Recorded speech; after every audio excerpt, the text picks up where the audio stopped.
63 நாயன்மார்களிலே 3 நாயன்மார்களை பார்த்து பட்டினத்தடிகள் வியந்து போகிறார்.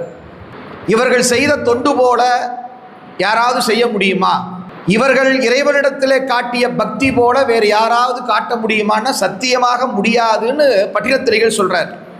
வாளால் மகவு அறிந்து ஊட்ட வல்லேன் அல்லேன், மாது சொன்ன சூழால் இளமை துறக்க வல்லேன் அல்லேன், தொண்டு செய்து நாளாரில் கண் இடந்து அப்ப வல்லேன் அல்லேன், நான் இனி சென்று ஆளாவது எப்படியோ திருக்காலத்தி அப்பனுக்கே. பட்டினத்தார் கேட்குறாருங்க, நாமெல்லாம் பக்தி பண்ணுறோம் நினச்சிட்டு இருக்கிறோமே, இந்த நாயன்மார்கள் வரிசையில் 3 பேருடைய தொண்டை பார்த்தாலேயே நமக்கு அப்படியே தலை சுத்துது. அப்படிப்பட்ட அற்புதத்தை செய்தவர்கள் 3 பேர். ஒன்று சிறு தொண்டர், 2வது திருநீலகண்ட குயவனார், 3வது கண்ணப்ப நாயனார். இந்த 3 பேரும் செய்த தொண்டு சொல்லுவதற்கு கூட அரிதானது. எப்போவுமே உலகியல்ல பாசம் என்ற ஒன்று உண்டு. அதுலேயும் பிள்ளை பாசம் என்பது ரொம்ப ரொம்ப பெரிது என்பது அறிஞர்கள் கூற்று. புத்திர சோகம்னு சொல்கிறாங்க இல்லையா?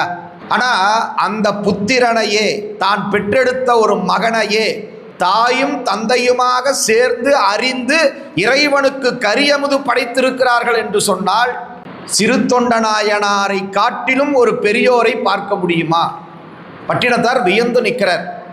நாமளே என்னங்க பூஜை பண்ணுறோம், ஊதுபத்தி காட்டுறோம், தீபம் காட்டுறோம், மிஞ்சி போனால் நைவேத்தியம் பண்ணுறோம், அபிஷேகம் பண்ணுறோம். இவர் இறைவனுக்காக தான் பெற்றெடுத்த குழந்தையே, பெரிய புராணத்தில் சேக்கிலார் பெருமான் குறிப்பிடுகின்றார், தாய் பிடிக்க தந்தை அறியங்கிறார். அம்மா பிடிக்கணும், அப்பா இருக்கணும். சாத்தியமா? நம்ம குழந்தைங்க அடிபட்டாலே பெற்றோர்கள் எப்படி துடிக்கிறார்கள். ஆனால் பெத்த மகனை அறுத்து கரியா சமைச்சு உணவா படைச்சி இறைவனுக்கு பக்கத்தில் உட்காந்து சாப்பிட்றதுக்கு தயாரானாரே சிறு தொண்டர். அப்போ இவருடைய தொண்டுக்கும் அன்புக்கும் பக்திக்கும் நிகராக ஒருவர் உண்டா? இதுதான் பட்டினத்தார் கேட்கிறார். ஆக இந்த 3 அருளாளர்களிலே பட்டினத்தாருடைய நெஞ்சை மிகவும் பாதித்தது யார் அப்படின்னு பார்த்தோம்னா சிறு தொண்ட நாயனார் தான். அப்போ யோசித்து பாருங்களேன், சிறு தொண்டர் ஆற்றிய அந்த தொண்டு என்பது யாராலும் கனவிலும் கூட நினைத்து பார்க்க முடியாதது. ஒரு சிவனடியாருக்கு சோறு போடுறதுக்காக மகனை அறுத்து சோறு போடுறதுங்கிறது கற்பனையில் கூட நினைத்து பார்க்க முடியாத ஒரு செயல்.